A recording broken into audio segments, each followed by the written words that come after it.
hi, I'm Alagu. I'm Shilpa. And I'm Kyle. What you see here is the GUI for our commodity prices project. At the top, you can see there are two push buttons, one for commodity prices indices and one for individual commodity prices. Depending on which the user selects will depend on which strings will occur in this pop-up menu. Then the user will select the check available years, and in the static text there will be a year range that they can select from. The next step, the user will select a type of graph that they would like to use, and then their year range, start year and end year. They will then push the make plot button, and their plot will appear on the axis to the right. If their commodity is one of the selected commodities in our project that they can choose from, the user can enter the number of months into the future they would like to predict, and then press the predict button, and an answer will be shown on the push button. What you see here are the functions that will determine the strings for the drop-down menu. The first function will be run if the user pushes the commodity index price button. When the user pushes this button, the drop-down menu will be filled with the strings listed. Likewise, if the user selects the individual commodity prices button, the corresponding strings will be displayed in the drop-down menu. Next is the function to show the user what the available years are for the selected commodity. The value for the variable I will be determined by the index value of the selected commodity, as well as the drop-down menu's length, as shown in the if statement. The variable I will be used to determine the available start and end years for the selected commodity. Next is the function to determine which type of plot to graph. Depending on what plot the user selects will determine which case to use. The selected plot will be shown on the GUI axes. In each function, the inputted start year and end year will be used to set the boundaries for the plot. For case 2, the loop is in increments of 12, which corresponds with a single month for each year in the year range. For case 2, a pop-up menu will be used to select the desired month. For case 3, we are going to plot the price of the commodity for every month in the user's inputted range. A couple key things to notice here. If you notice in A, we have to add 1 because we want to start in the month of January, the first month, and for B, we're going to add 12 because we want to end in December, the 12th month. Unlike case 2, we want every month in this particular graph, so N is going to go from A to B in increments of 1 as opposed to 12.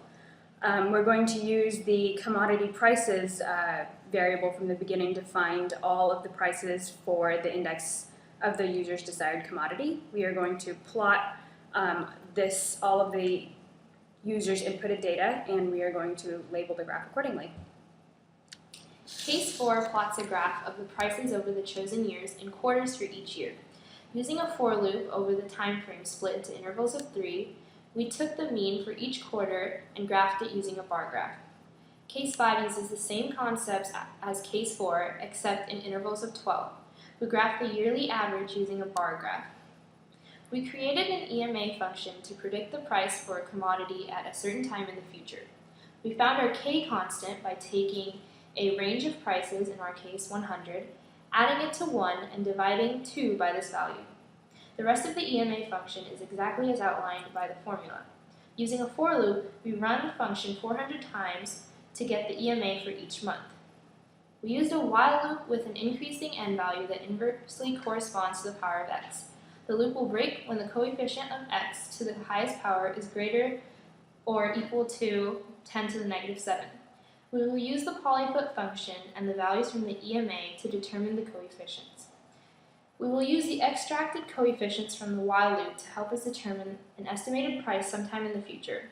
How far into the future will depend on the user inputted value in the GUI. So now that we have a line of best fit, per se, using the polyfit command, we're going to use that to predict the user's, the price depending on the user's inputted month. So P here is going to get the handles from the user's inputted month where they want the future prediction to come from. And we are going to input that and add 400 to it because 400 is the number of known data points we have to begin with. Then we're going to use the polyval command and coefficient and input in order to predict the price at a given month in the future. And we're going to display this on the push button that the user will select. If you notice here, we use an if statement to achieve this because not all of the commodities will have the prediction feature, only certain ones will. So these indices correspond to the commodities that allow you to predict the future.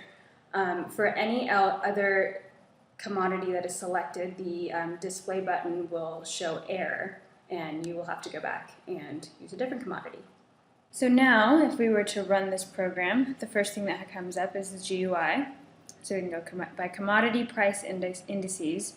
There's the corresponding drop-down for that. Or you can go by individual price indices, or individual commodity prices, excuse me.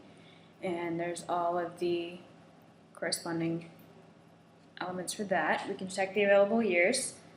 And for simplicity's sake, we're going to just do a simple 4-year, so the graph looks neat, but you can, of course, go for all of the years provided.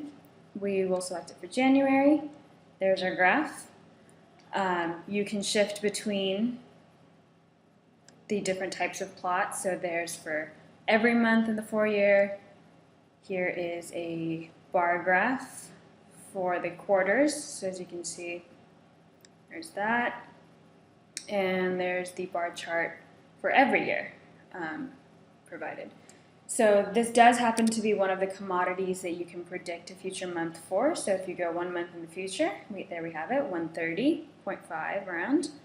And if we were to change the commodity, say to bananas, which you cannot predict a future for, we were to go 1 month in the future, it displays error.